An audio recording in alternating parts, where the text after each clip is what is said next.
Bismillahirrahmanirrahim. Alhamdulillah wassalatu wassalam ala Rasulillah Muhammad ibn Abdullah wa ala alihi wa sahbihi wa man wala. La hawla wa la quwwata illa billah. Subhanaka la ilma lana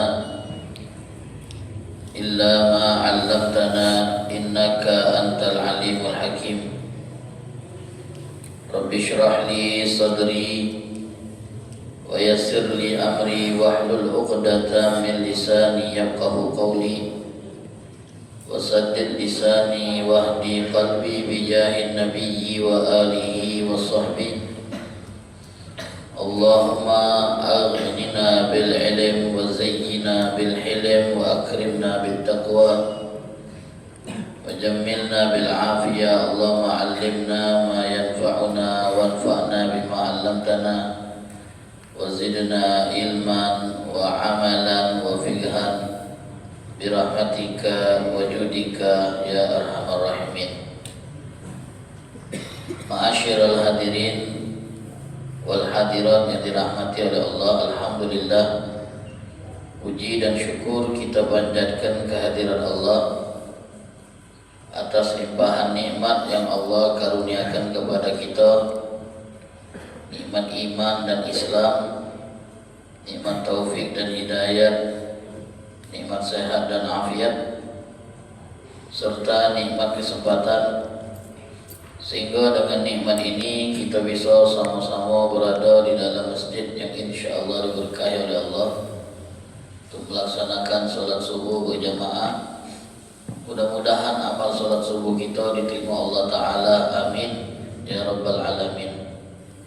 Salawat dan salam tak lupa kita hadiahkan kepada junjungan kita Nabi besar Muhammad sallallahu alaihi wasallam serta keluarga, sahabat dan pengikut setia beliau sampai akhir zaman.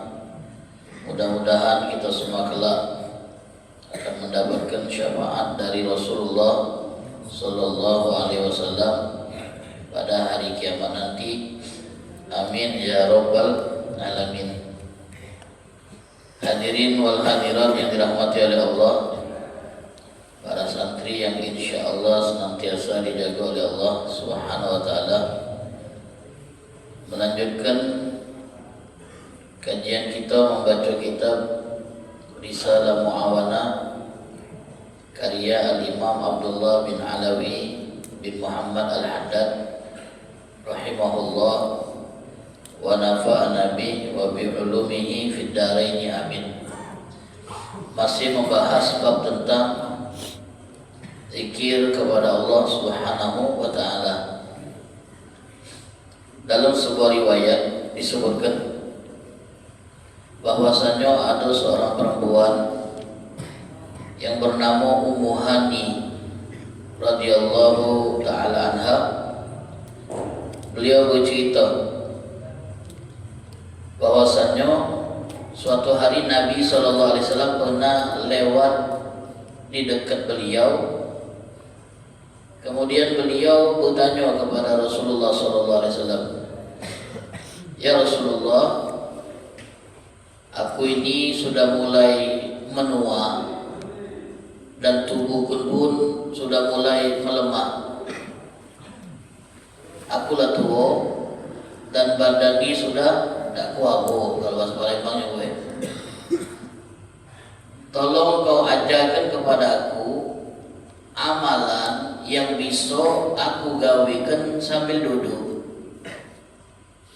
Carolah tua Pak, badan tu nak disuruh gawe berat tak baca lagi, suruh puasa pingsan ke, semayang malam ketiduran.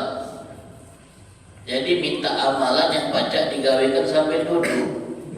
Cak kita sekarang di mana lagi duduk-duduk ni kan, ada yang sambil tidur, ada yang bawaan ngantuk, ini namanya subuh aja. Kio-kio ada tak ya Rasulullah amalan yang baca digawekan sambil duduk? Akhirnya beliau diajari Nabi amalan berupa zikir.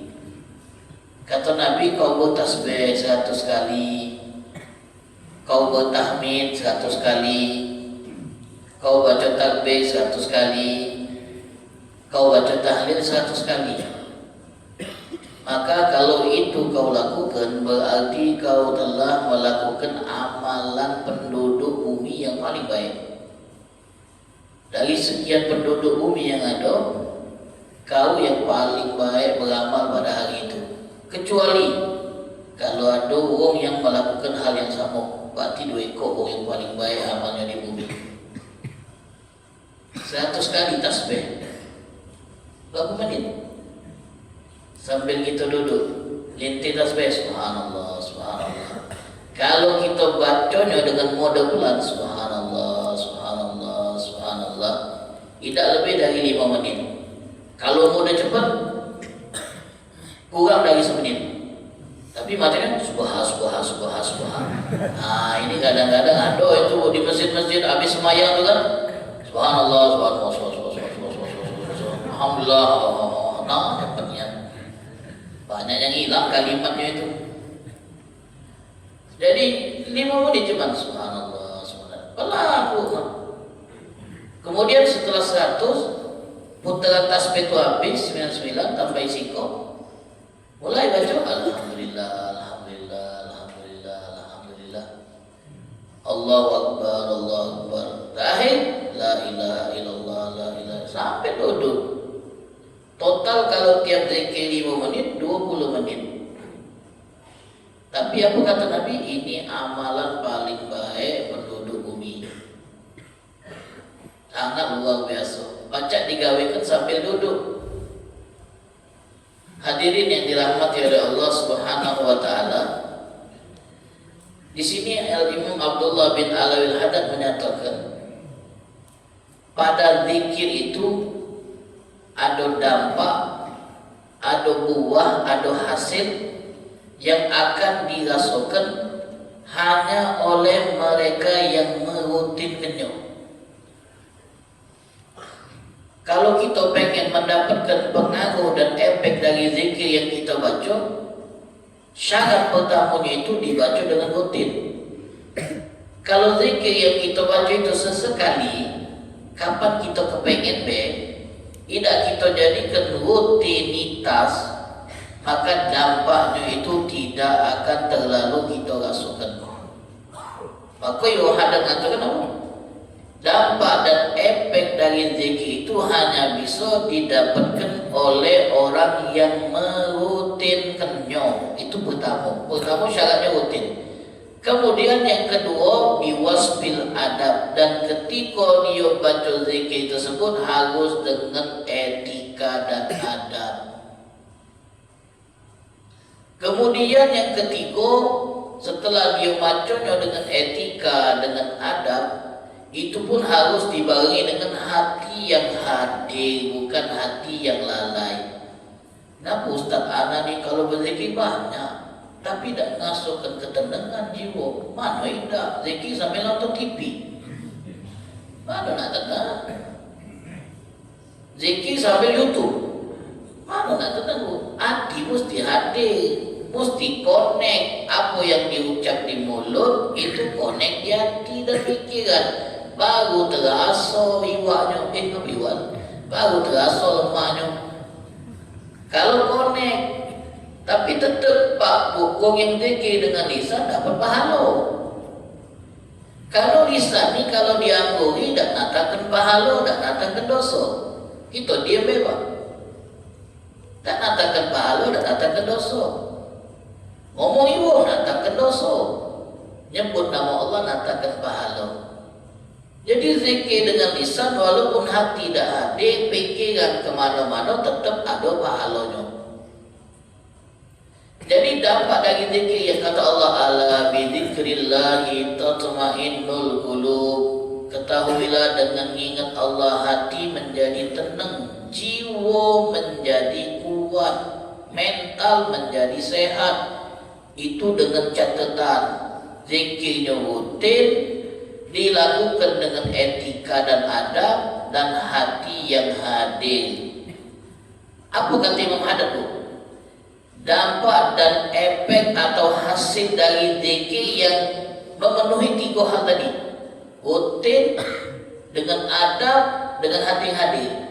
Efek paling minimalnya dia merasakan nikmat dan lezat yang membuat dia meremehkan semua kelezatan yang ada di dunia yang sifatnya material.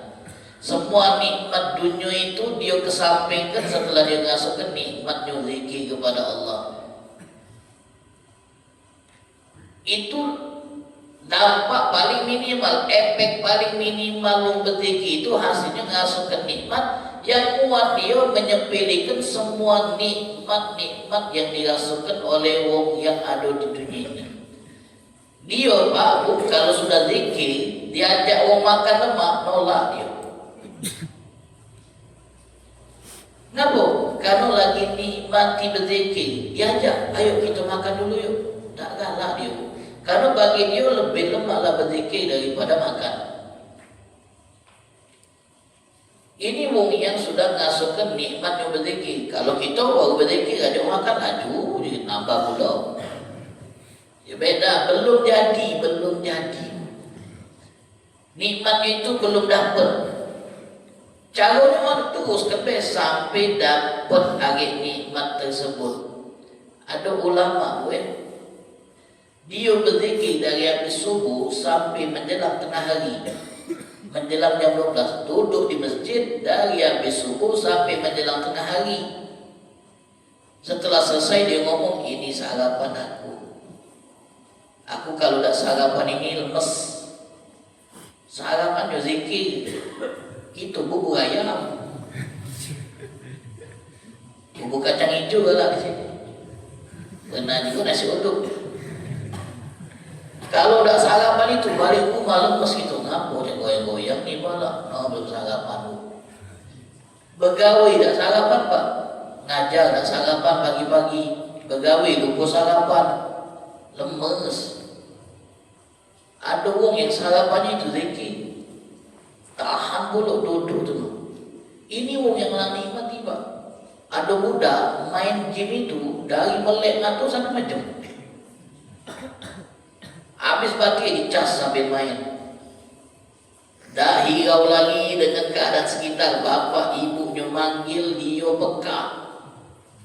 Fokus dengan kenikmatan yang lagi dia rasakan. Nikmatnya bagi dia main game itu sudah kenikmatan bagi dia. Sehingga melupakan segala yang ada di sekitarnya. Makan kadang dia lupa kalau tak diingatkan oleh orang tuanya. Benar tak? Nah, Ica tak tahu galau. Kita mungkin pernah melihat ada budak Pak, masuk di tempat gym. Masuk ke tempat gym ni dia ayah. Itu masuknya terang, keluarnya gelap. Masuknya pas baru buka, keluar pas dia tutup. Tidak makan kadang. Karena nikmati tadi nikmati berjam-jam depan layar, matanya dah capek, asik. Ada orang yang ketika zikir asiknya Pak dia.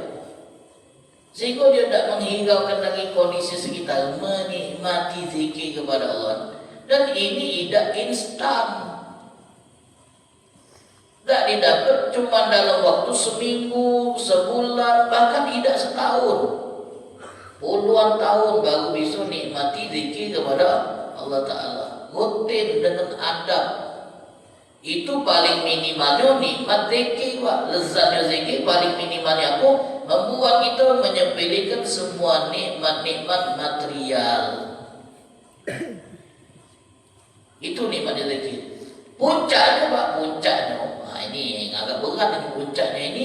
Dia kehilangan kesadaran ketika berzikir. Karena melebur dia tu dengan zat yang dia sebut. Maksud melebur tu pikiran dia fokusnya dengan zat yang disebut. Sampai tidak tahu lagi apa yang terjadi di sekitarnya.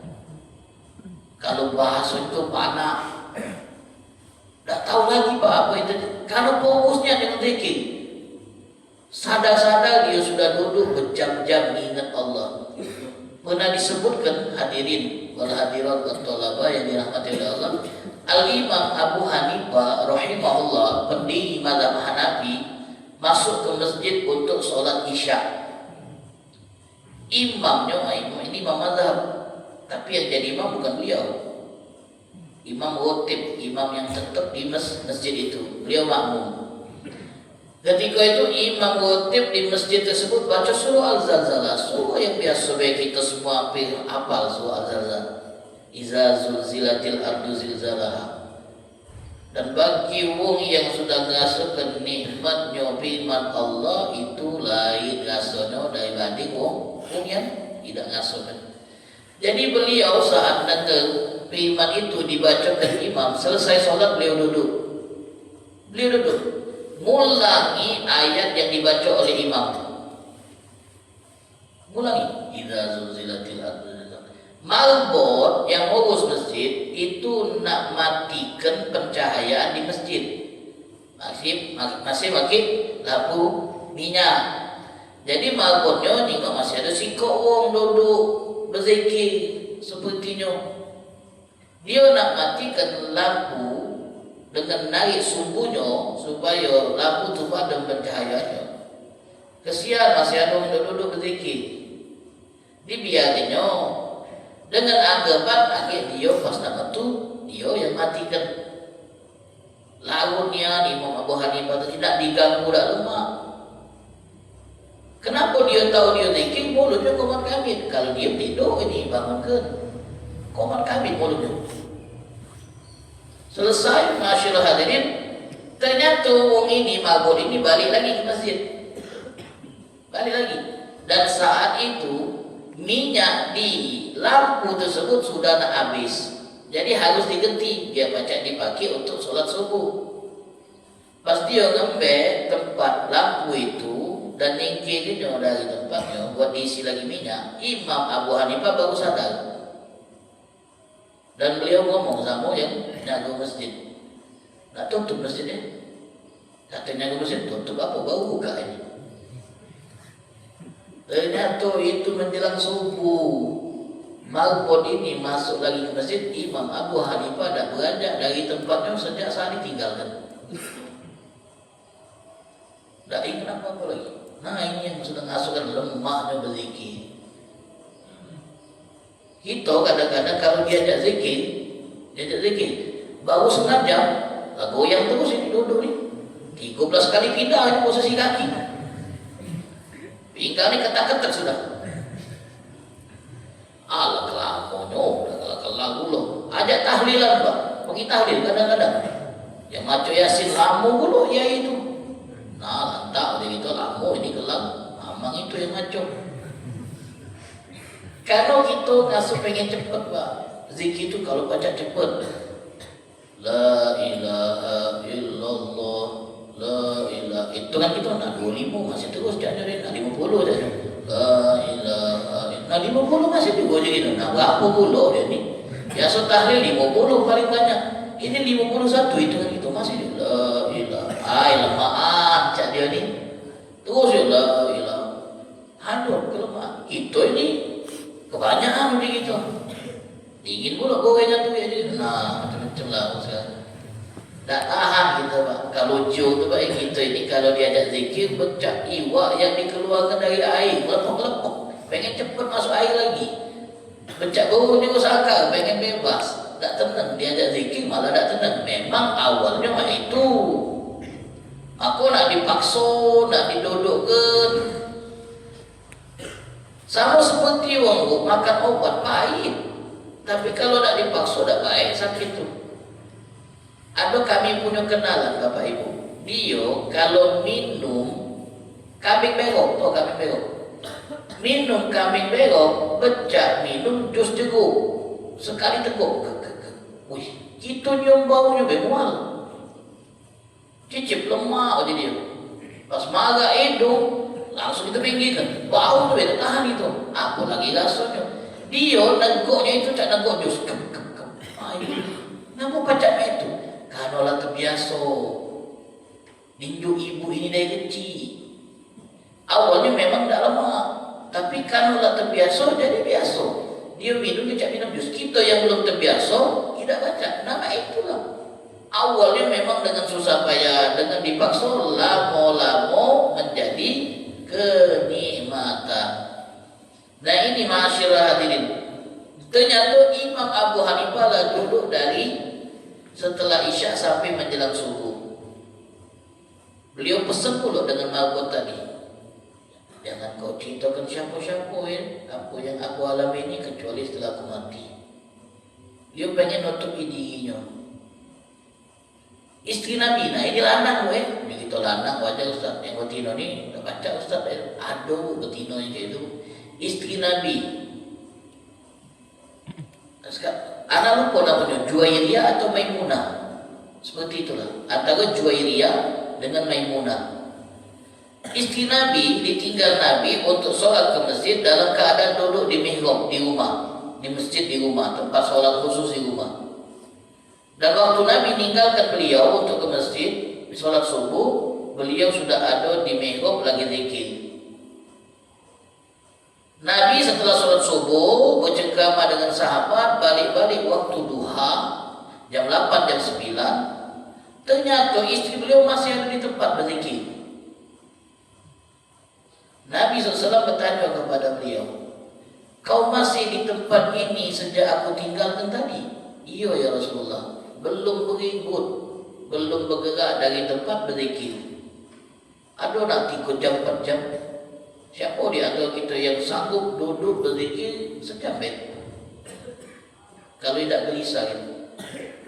Lalu Nabi SAW bersabda, sungguh kata Nabi, aku telah mengucapkan 4 kalimat sebanyak 3 kali.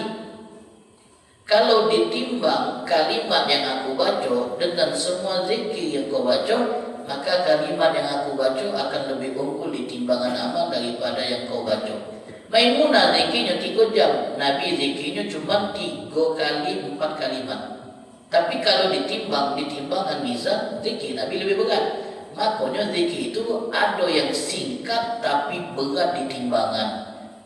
Berbanding jauh dari yang kita baca banyak tapi bukan jenis zikir ini. Apa kata Nabi? Aku baca waktu aku meninggalkan engkau, zikir 4 kalimat sebanyak 3 kali. Subhanallah, itu nama zikirnya. Adada khalqi wa ridha nafsi wa zinata arsy wa midada kalimati. Ini 4 kalimat yang Nabi maksud.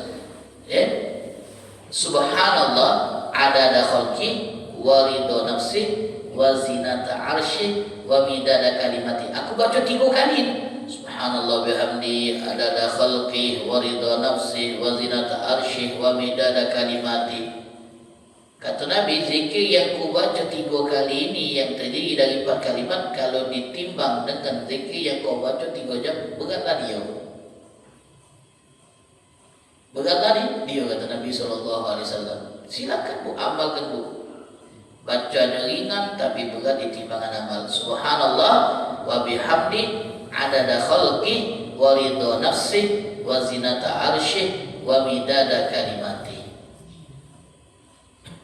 Hadirin yang dirahmati oleh Allah Subhanahu wa taala. Kemudian di sini Imam Haddad menyatakan, wa man qa'ada ala taharatin fi khalwatin mustaqbilil qiblah sakinal atraf mutrikur ra'si thumma dzakarallaha biqalbin hadir wa adabin wafir.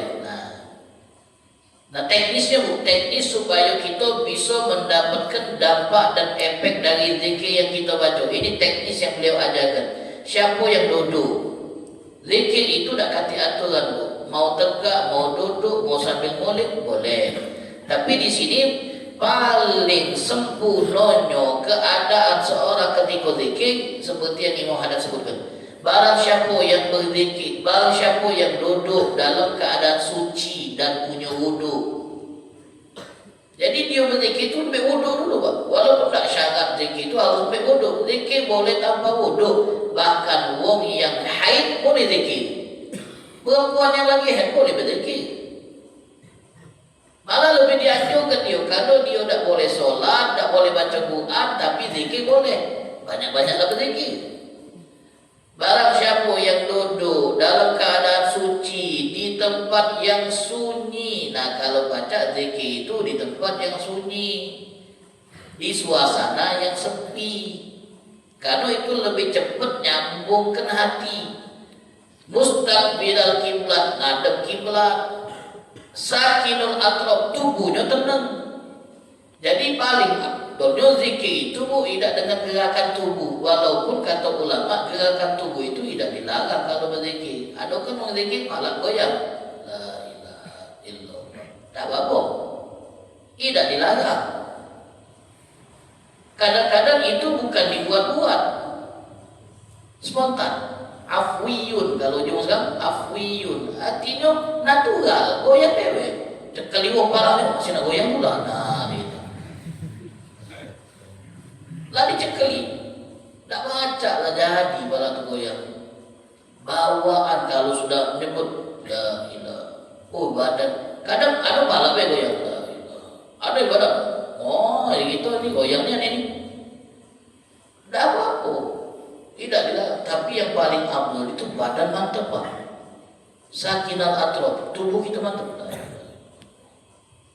Kemudian mutrikul rasi, kepala kita nunduk biar fokus. Nah ini paling sempurnanya berzikir. Nah dengan cara mak inilah baru dapat nikmatnya zikir. Bukan sekedar pahala tapi efek dari zikir yang dicari itu bisa didapat. Kalau pahala kita zikir tegak boleh pahala, tak bodoh boleh pahala, sambil motor kan boleh pahala. Tapi yang kita nak ambil itu nikmatnya itu nak. Kelezatan yang membuat kita menyepelekan semua kelezatan selain zikir. Duduk, kemudian wudhu dalam keadaan sepi, sunyi, ngadep kiblat, tubuh tenang, kepala nunduk, lalu dia mulai nyebut nama Allah. Subhanallah, subhanallah, subhanallah. Dalam keningan Pak. Biqalbin hadir, hatinya hadir, adabnya lengkap, maka dia akan melihat efek dari zikir tersebut pada hatinya. Itu akan ngepek ke hati. Hati itu ngepek ke perasaan Pak. Makanya orang yang banyak zikir dan punya momen zikir seperti yang Imam Haddad sebutkan tadi, tak akan pernah depresi, tak akan pernah stres. Walaupun gawian di luar berat, walaupun masalah di luar banyak, masalah dia bertubi-tubi ujiannya, tetap tenang, tetap kuat, tetap stabil mentalnya karena diterapi oleh zikir. Siapa Pak yang lebih berat ujiannya daripada Nabi Muhammad? Keluar rumah dicaci maki. Mental dan fisik beliau itu betul-betul diuji, apalagi di periode Mekah. Kita mikirkan keluarga, mikirkan anak, biar bening pala. Nabi ini mikirkan umat. Prioritas beliau itu umat. Banyak indah yang bakal masuk neraka kalau diselamatkan. Tak diselamatkan kalau ini. Kita punya anak kan, kita tahap sekolah, masih kuliah. Kadang terfikir, jadi apalah anak ini besar. Gawi di mana lah dia? Siapalah dulu dia? Kalau dia betina, pening mikir itu. Gagal dikit dia dalam sekolahnya, mulai gitu. Stres mikirnya, gagal mulu. Apalagi kalau anak itu nakal, tambah stres lagi gitu. Tapi wong yang banyak zikir lebih tenang, lebih stabil. Zikir inilah yang menjadi terapi. Nabi SAW dalam Al-Quran, yang santri ini banyak yang hafal. Allah berfirman, walaqad na'lamu annaka yadhiku sadruka bima yaqulun. Nabi itu manusia Bapak Ibu. Jadi cacian, makian, fitnahan itu ngepek ke Nabi. Bukan manusia ini kalau dikatoi pasti ngepek tuh. Kalau dicaci pasti ngaruh ke kepikiran dan mental sama jiwa. Manusia itu. Kita ini bukan batu Pak, kalau dikatoi tenang luhut, bukan batu. Bukan binatang itu, kalau dikatoi diam dia. Monyet itu, monyet diam dia. Mana malah dia nyakal-nyakal kita. Hewan mana ngerti, dicaci mana tahu, tak punya pikiran. Tapi kalau manusia dicaci, bontak hati ni Pak. Dibuli. Banyak yang mati bunuh diri kalau dibuli. Banyak yang meluapkan emosinya karena di lingkungan kerjanya itu dia bekerja dengan orang-orang yang toksik kalau baca udah sekarang ni dah. Yang tak lama mabuk, galak ngotoi, galak nyaci, galak ngomongi, tak dikawani, stres. Nabi SAW dikatoi, diomongi, disiksa fisiknya, apa yang stres? Nabi manusia bu, ngasuhkan apa yang dirasuhkan umumnya oleh manusia. Bahkan Allah katakan apa? Walaqad na'lamu annaka yadhiqu sadruka bima yaqulun. Kami tahu wahai Rasul, kami tahu wahai kekasihku Muhammad, bahwasanya hatimu itu sempit karena sebab ucapan yang mereka ucapkan, karena sebab omongan mereka hatimu sempit, sumpuk. Tapi apa? Yang Allah kata, fasabbih bihamdi rabbik, bertasbihlah dengan memuji Tuhanmu. Ternyata Nabi diajarkan resep supaya tidak stres dan tidak terlalu mikirkan omongan wong, yaitu dengan ngalihkannya dengan zikir. Ngalihkan pikiran karena mikirkan omongan wong, cacian wong, tuduhan wong, fitnahan wong, bulian wong, yaitu dengan zikir. Fasabbih bihamdi rabbik, bertasbihlah dengan memuji Tuhanmu, wa kum minas sajidin. Wong yang banyak berzikir, terutama tasbih, lebih tenang. Jiwa jadi lebih tenang. Ibu-ibu kalau stres dengan lingkungan sesama ibu-ibu yang galak ngomong dan sebagainya, terapi dengan tasbih, berzikir, tenang. Tapi itu tadi bu, namanya terapi itu dah baca sekali mulai. Dah baca sekali, berobat itu dah sekali makan obat baik, mula dirutinkan. Dapat zikir itu bukan instan sekali baca, uyunya nih, lemak tenang habis macam mana ada.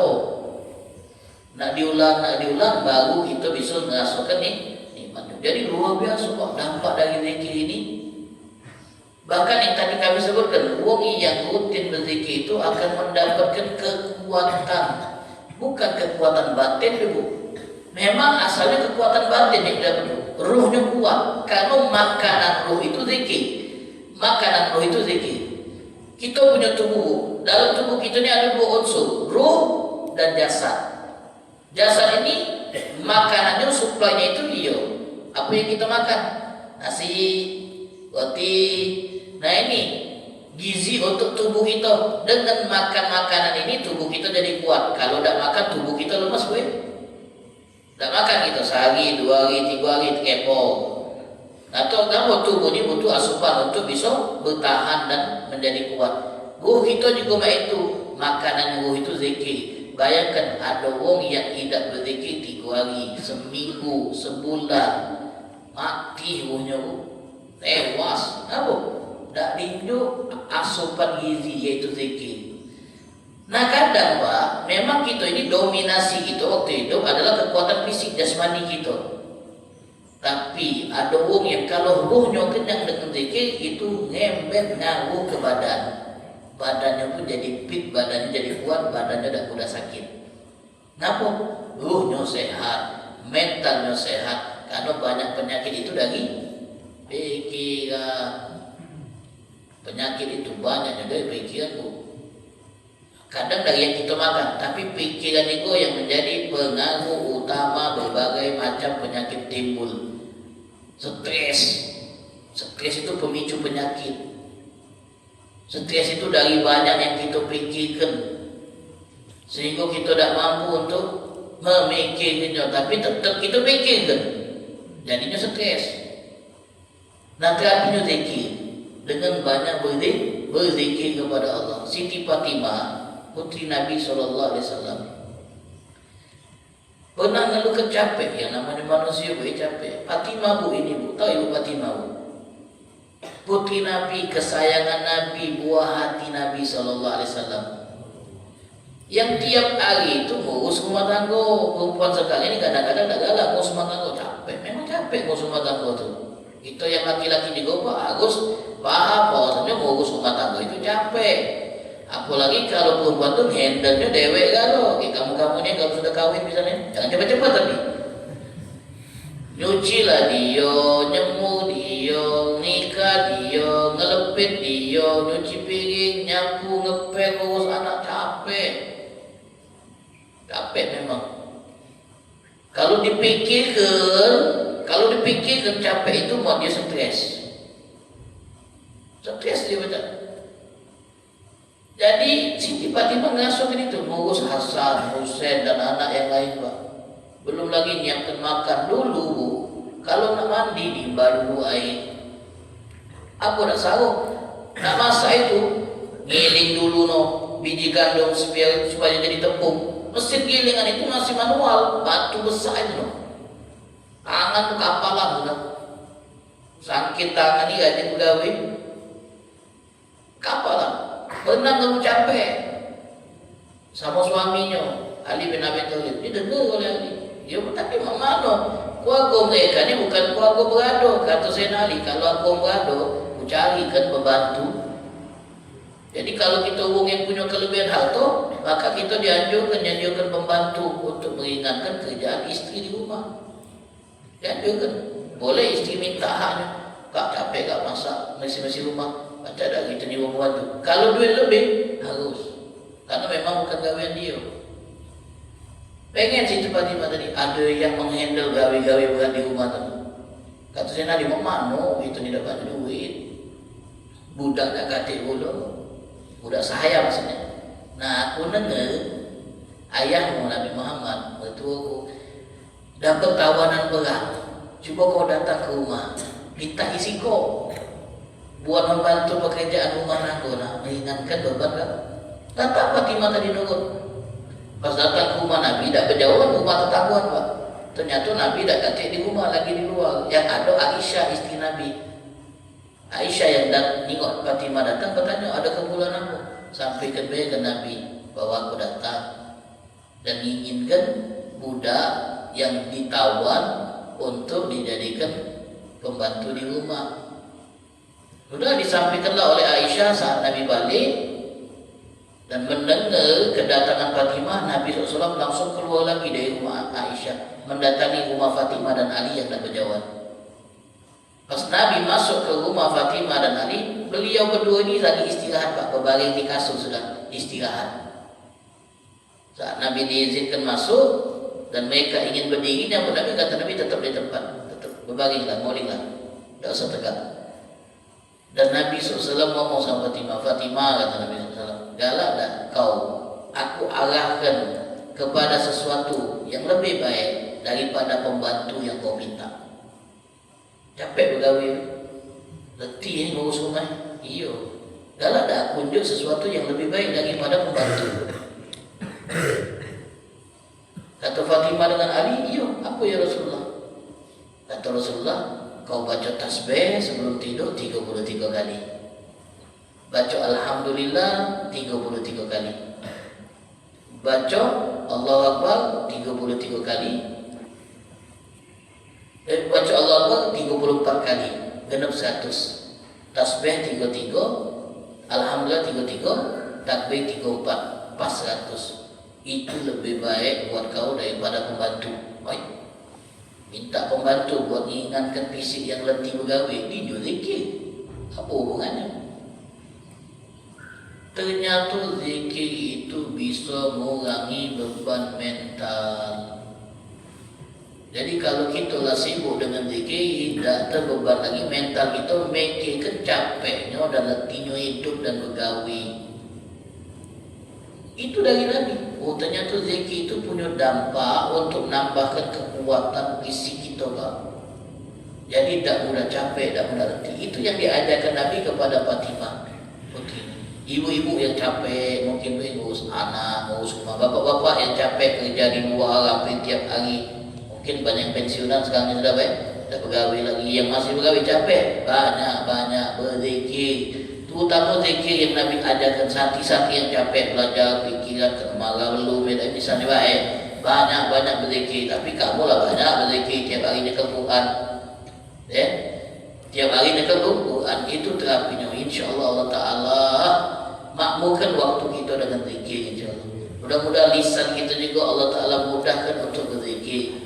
Dan puncaknya semoga kita bisa merasakan nikmatnya berzikir sehingga kita menyepelekan semua nikmat-nikmat dunia yang ada di sekitar kita. Amin ya rabbal alamin. Mungkin ini yang bisa kami sampaikan, lebih dan kurang mohon maaf kepada Allah kita semua, mohon ampun. Billahi taufiq wal hidayah. Assalamualaikum warahmatullahi wabarakatuh. Bismillahirrahmanirrahim.